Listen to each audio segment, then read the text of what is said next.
விருச்சிக ராசி அன்பர்கள் அனைவருக்கும் வணக்கம். விருச்சிக ராசி அன்பர்கள் கிட்ட ஒரு சிரிப்பு இருக்கும் பாத்தீங்களா? உண்மையிலேயே நீங்க போய் கண்ணாடி பாருங்க. உங்களுடைய சிரிப்பு உங்களுக்கு நல்லா தெரியும்.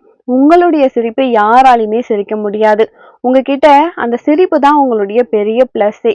ஒரு அமைதியான ஒரு சிரிப்பு. உண்மையா இது நீங்களே யோசிச்சு பாருங்க. உங்களுடைய வாழ்க்கையில நீங்க வெற்றி பெறதுக்கு உங்களுக்கு எந்த கிரகங்கள் சப்போர்ட்டா இருந்தா உங்களுக்கு நல்லது நடக்கும்? முதல்ல சிரிப்பு தான் உங்களுடைய பிளஸ்.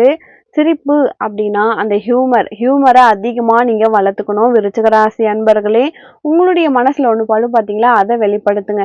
ஆனா பக்கத்துல இருக்கவங்க அடுத்தவங்களுக்காக வெளிப்படுத்தாம இருக்காதீங்க.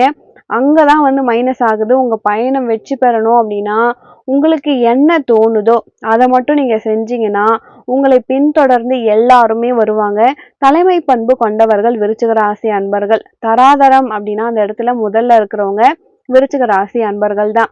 ஏன்னா யாரு வேணா எது வேணா செய்யட்டும், கடவுள் உங்களுக்கு என்னென்ன கொடுக்க போறாருன்னா அதையெல்லாம் நீங்க பயன்படுத்திக்கிட்டீங்கன்னா உங்க வாழ்க்கை சிறப்பா இருக்கும். உங்க ராசி கட்டத்துல உங்களுக்கு என்னென்ன கிரகங்கள் இருக்கலாம், என்னென்ன கிரகங்கள் இருக்கக்கூடாது, உங்க வாழ்க்கையில நீங்க சிறப்பா இருக்கணும் அப்படின்னா, வாழ்க்கை நல்லா இருக்கணும் அப்படின்னா, விருச்சிக ராசி அன்பர்களின் ஜாதக கட்டம் எப்படி இருக்கு அப்படின்றத நீங்க தெரிஞ்சுக்கோங்க. அப்போ இந்த ஜாதக கட்டம் தான் எல்லாமே. விருச்சிக ராசியில உங்களுக்கு ஆட்சியாளர் யாருன்னா செவ்வாய் பகவான். அப்போ செவ்வாய் பகவான் தான் உங்களுக்கு ஆட்சி பெற்றிருக்காரு. முதல்ல வர்றது கோவமா தான் இருக்கும். அந்த கோவத்தை நீங்க குறைக்கிறதுக்கே ஒரு நிமிஷம் ஆகிடும். இல்லைன்னா உங்களை யாராவது புறக்கணிச்சிட்டாங்களோ, இல்ல உங்களை தப்பா பேசிட்டாங்களோ, உங்களை தரக்குறைவா நினைச்சிட்டாலோ உங்களால தாங்கிக்கவே முடியாதுங்க. அதனால ஒரு 2 நிமிஷம் நீங்க வெளியில இருப்பீங்க, அவங்கள விட்டு விலகணும்னு தான் ஆசைப்படுவீங்க. அப்புறமா உங்க மனசை அமைதிப்படுத்தி உங்க இடத்துக்கு கொண்டு வர்றதுக்கு இந்த சந்திரன் உதவி பண்ண மாட்டாரு. ஏன்னா சந்திரன் உங்களுக்கு நீச்சமா இருக்காரு. சந்திரன் பவரே கிடையாது. சோ சந்திரன்னா மனக்காரகன், நம்மளுடைய புத்தி, நம்மளுடைய அறிவு. அப்போ நீங்க ஒண்ணே ஒண்ணு உங்களுக்கு பிளஸ்னா உங்களுடைய ராசி கட்டத்துல சந்திரன் இருக்கிறதால நீங்க என்ன நினைக்கிறீங்களோ அதை மட்டும் செயல்படுத்துங்க. உங்களுக்கு யாராவது ஒரு யூகம் வழிவகுக்கிறதுக்காகவே உங்க கூடயே இருப்பாங்க. அவர் யாருன்னு கண்டுபிடிச்சு நீங்க தெரிஞ்சுக்கோங்க. அப்போ உங்க ராசி கட்டத்துல உங்களுக்கு எந்த கிரகங்கள் சாதகமா இருக்கு அப்படின்றத நீங்க தெரிஞ்சுக்கினே ஆகணுங்க. அதை தெரிஞ்சுக்கிட்டீங்கன்னா உங்க வாழ்க்கை சிறப்பா இருக்கும். உங்க ஜாதகத்துல எந்தெந்த கிரகங்கள் உங்களுக்கு சாதகமா இருக்கும்னு பாத்தீங்கன்னா, செவ்வாய் உங்க ஜாதகத்துல உங்களுக்கு சாதகமா இருந்தா கண்டிப்பா உங்களுக்கு பூமி லாபம் உண்டுங்க. இடம் பூமி யோகம் கண்டிப்பா செவ்வாய் உங்க இடத்துல இருந்தா உண்டு. நீங்க தெரிஞ்சுக்கோங்க. அந்த வீடு சாதாரணமா இருக்காது, நல்ல யோகத்தை கொடுக்கும். விலை உயர்ந்த விலை உயர்ந்த கட்டிடத்தை உங்களால வாங்க முடியும். பங்காளி சண்டை இருந்தா வேண்டான்னு ஒதுங்கிடுவீங்க. ரத்த பிரச்சனைகளை நீங்க கொண்டு வரவே மாட்டீங்க. ரத்த உறவுகளை பிடிக்கவே பிடிக்காது. இருந்தாலும் பிடிக்காததை வெளியே காட்டிக்காம அதை விடக்கூடாதுன்னு நம்ம மெயின்டைன் பண்ணிட்டு இருப்போம். ரத்த உறவுகள் பிடிக்காது, ஆனா அதை விடவும் கூடாது. பிடிச்ச மாதிரியே காட்டிக்க வேண்டியதான். நம்மளால அவங்களுக்கு தொந்தரவு வரக்கூடாது. நம்ம ஒதுங்கி இருந்துப்போம். செவ்வாய் ஆட்சி பெற்றிருந்தா பூமி லாபம் கண்டிப்பா இருக்கும். அடுத்தது இந்த விருச்சிக ராசி அன்பர்களை பொறுத்த வரைக்கும் சுக்கிர பகவான் உங்களுக்கு நட்பு. அதனால உங்களுடைய கலா ரசனை நடக்குங்க.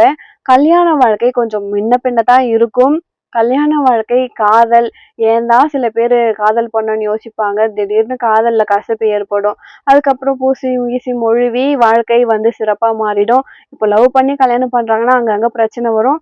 அப்புறம் அதையே நீங்க கண்டுபிடிச்சி இதுதானே நீங்க விரும்புறீங்க, நான் அப்படியே மாறிடுறேன் நீங்க முடிவு பண்ணும் பொழுது வாழ்க்கை சிறப்பா மாறி சக்சஸ் ஆகும். இல்லற வாழ்க்கையில சந்தோஷத்தை இந்த விருச்சிக ராசி அன்பர்கள் கஷ்டப்பட்டு தான் பெற முடியும். அதாவது இஷ்டப்பட்டு பெற முடியாது. எனக்கு ஹஸ்பண்ட் ஒய்ஃபுக்குள்ள சண்டையே வரக்கூடாது, பிரச்சனையே வரக்கூடாதுன்னா வாய்ப்பே கிடையாது. பிரச்சனை வரும், பிடிக்காது, அதை இஷ்டப்பட ஆரம்பிக்கணும். சரி, இவங்க ஏதோ நல்லதுக்கு சொல்றாங்க, என் கணவன் நல்லது சொல்றாரு, என் மனைவி நல்லது சொல்றாங்கன்னு புரிஞ்சுக்கிட்டு அவங்களுக்கு சப்போர்ட் பண்ணிட்டீங்கன்னா உங்க வாழ்க்கை சிறப்பா இருக்கும். டைவர்ஸ் வரவே வராது. இல்லைன்னா அடிக்கடி பிரச்சனை வரும். பிடிக்காம வாழ்ற மாதிரி எல்லாம் இருக்கும். நல்லா தெரிஞ்சுக்கோங்க. இஷ்டப்பட்டு வாழ ஆரம்பிக்கணும். ஏன்னா சுக்கிரன் நட்பு பெற்றிருக்கு. சனி பகவான் உங்களுக்கு ராசிக்காரகன் பதம். அப்போ விருச்சிக ராசியில சுக்கிரன் இருந்தா யோகம். உங்க ராசியில உங்க ஜாதகத்துல சனி இருக்கக்கூடாது, சூரியன் இருக்கக்கூடாது, குரு இருக்கக்கூடாது. 3 பேர் இருந்தாங்கன்னா உங்களுக்கு ஒரு மன பிரச்சனை இருந்துகிட்டே இருக்கும். உங்க ராசியில சனி இருந்தா சந்திரனோடு சனி சேரும் பொழுது சட்டத்திற்கு புறம்பாக நம்மள செயல்பட வைக்க வாய்ப்பு இருக்கு. அப்போ மத்தவங்க மனசை நம்ம எந்த விதத்துல வேணா காயப்படுத்த வாய்ப்பு இருக்கும்.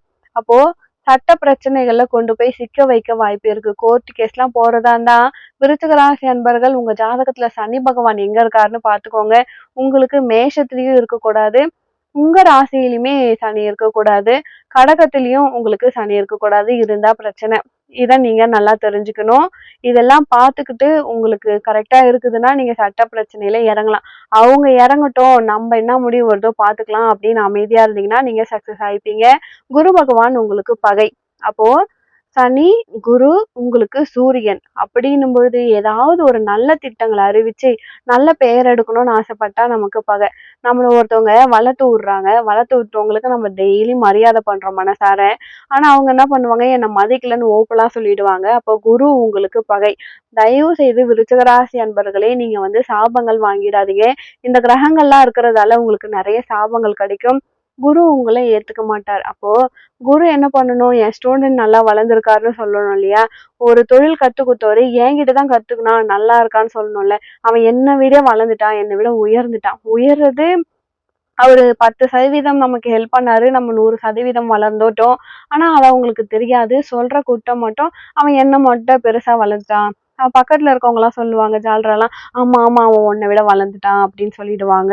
அப்போ நமக்கு 10% ஷேர் கிடைச்சா 4% அவுட் ஆயிடும். அப்போ நீங்க குருவ என்ன பண்ணணும், போயிட்டு ஒரு நமஸ்காரம் பண்ணிக்கோங்க. ஏன்னா குருவ திருப்திப்படுத்த முடியாது. குரு நமஸ்காரம் அவசியம். நீங்க குரு சும்மா அப்படியே தள்ளி விட்டு போயிடாதீங்க. விருச்சிக ராசி அன்பர்களே, உங்களுடைய பலமே உங்களுடைய குருமார்கள் தான்.